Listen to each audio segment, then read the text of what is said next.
In the world's largest democracy, who picks the referees? It's a simple question, right? But a controversial new law in India has completely upended the answer, and it's shaking the very foundations of the country's electoral system. Now, this isn't just some minor legal change. It's a massive shift that goes right to the heart of how India runs its elections. Today, we're going to break down exactly what this law is and why it's become such a huge deal. So what kicked all this off? Well, right in the middle of the super intense 2024 general elections, a major political figure, Rahul Gandhi, dropped this bombshell of a warning. And just like that, this new kind of alarming law was shoved into the national spotlight. It got everyone asking a really critical question. Is the independence of India's election watchdog actually at risk here? And that leads us right to the core of what we're talking about today. What exactly is in this new law, and why is it causing such a massive nationwide debate about the fairness of India's elections? Well, let's get into it. Here's how we're going to tackle this. First, we'll look at that political warning shot. Then, we'll decode the new law itself and the crucial court ruling that started this whole thing. After that, we'll dive into the impact, the huge debate, and finally, wrap up with why India's guardians of democracy are so incredibly important. Okay, so first up, let's look a little closer at that warning. I mean, this was not some casual, off-the-cuff remark. This was a really pointed statement made right in the heat of the 2024 national elections, a time of absolute peak political tension.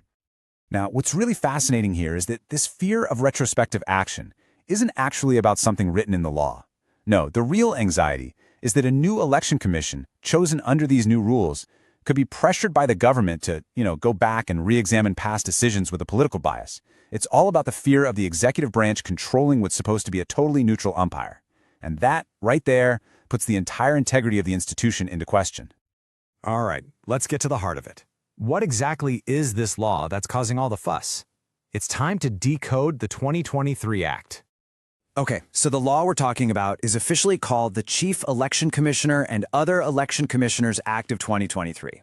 It was passed right at the end of that year, and it basically threw out the old 1991 law. It created a brand new playbook for how the top election officials, that's the chief and the two commissioners, are appointed, how they serve, and, importantly, how they can be removed. The new process is basically a three-step dance. First, a search committee, which is led by the country's top civil servant, the cabinet secretary, makes a short list of 5 names. Second, a new 3-member selection committee looks at that list, and they can even pick someone who's not on it to recommend one final person. And finally, the President of India makes the official appointment based on that single recommendation. And this is where the controversy really explodes. Who's on that all-powerful selection committee? Well, it's chaired by the Prime Minister. The second member, a union cabinet minister who is picked by the Prime Minister. And the third member is the leader of the opposition. You see the math here, right? It's a 2-to-1 setup. We'll definitely come back to that. Another huge change is the status of the commissioners. They used to be considered equal to a Supreme Court judge. That's the highest level of the judiciary. This new law downgrades them to the level of a cabinet secretary, the top bureaucrat. Now, for critics, this isn't just about salary or perks. It's a symbolic demotion that they feel reduces the power and independence of the entire office. The law also creates this kind of weird difference in job security.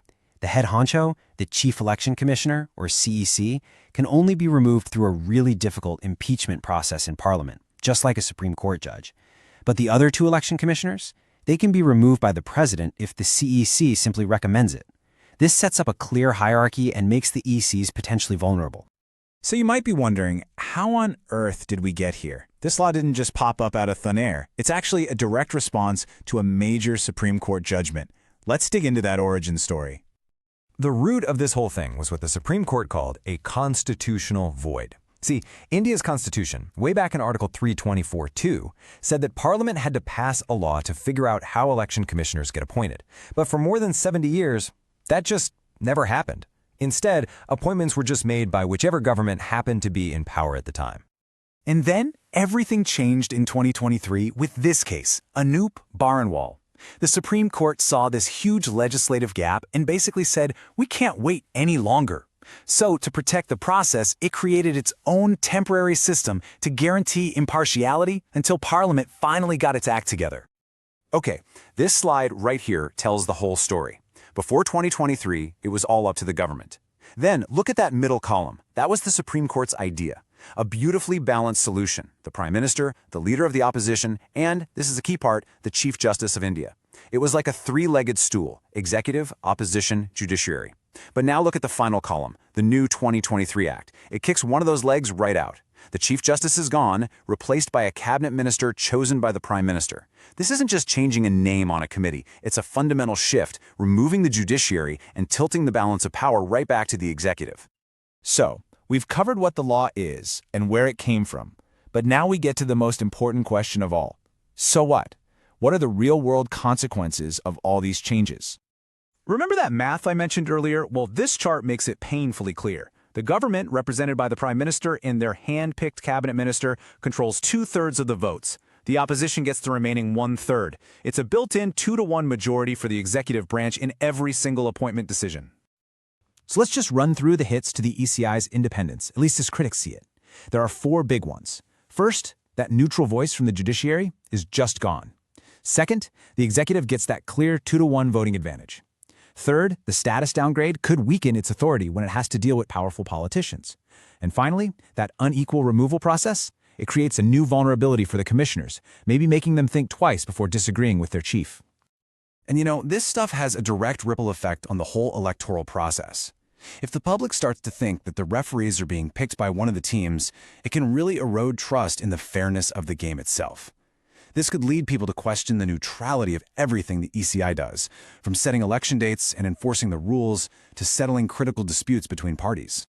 And on a much bigger, more fundamental level, critics argue this whole thing challenges the constitutional principle of separation of powers. I mean, the Election Commission is supposed to be this independent body that acts as a check on the government's power during elections. But this law, they say, kind of blurs those lines by giving the executive a whole lot of control over that very same body. So this brings us to the great debate that is raging right now. The law has been passed, sure, but it's facing some serious challenges. And a lot of people are already talking about, okay, what's next? What's the path forward?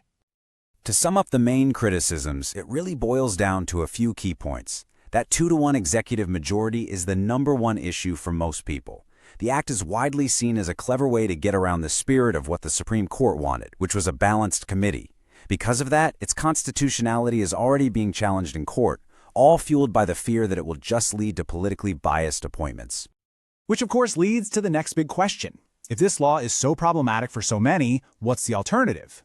What would a better path forward for strengthening India's electoral system actually look like? So what's the alternative? Well, experts are proposing a kind of 4-part fix. First, bring back that balance. Put the Chief Justice back on the committee to make sure there's a neutral voice. Second, give all the commissioners the same ironclad protection against being removed, making them true equals who can make decisions without fear. Third, give the rules some actual teeth by turning the model code of conduct from a guideline into a law with real penalties. And finally, just pull back the curtain on the whole thing and make the selection process way more transparent. All right, for our final section, let's just pull back and look at the big picture. Because to really understand how serious this debate is, you have to appreciate the absolutely monumental scale and importance of the Election Commission of India. To really get what's at stake here, you have to wrap your head around the numbers. We're talking about more than 900 million registered voters. I mean, just let that sink in. That isn't just a statistic. That is the largest democratic electorate on planet Earth. And one single body, the ECI, is responsible for making sure every single one of those voices is heard. And how do you manage 900 million voters? Well, you do it with a logistical operation that's bigger than most armies. During a general election, the ECI deploys around 11 million people, that's polling officials and security, to every single corner of the country, from remote mountain villages to the biggest megacities. The scale is just, it's mind-boggling. At the end of the day, the ECI has one job: to be the neutral umpire. It exists to guarantee a level playing field for everyone. The second its independence is questioned, the public's trust in the final result of any election is also questioned. And that trust, well, that trust is everything. And that brings us to our final thought. The 2023 Act does technically fulfill a 70-year-old constitutional requirement for Parliament to make a law for these appointments. But it leaves us with the most critical question of all. Does this particular law, with its 2-to-1 majority and other changes, actually strengthen the independence of this vital institution? Or does it, as its critics fear, weaken the very body that's meant to safeguard Indian democracy? That, right there, is the heart of this great debate. Now, if you want to dive even deeper into all of this, we've put together some fantastic resources for you. Just click the link in the description below. You'll find our detailed notes, a really cool comic summary that makes it all super easy to understand, and even a mind map for a quick review. Thanks so much for joining us.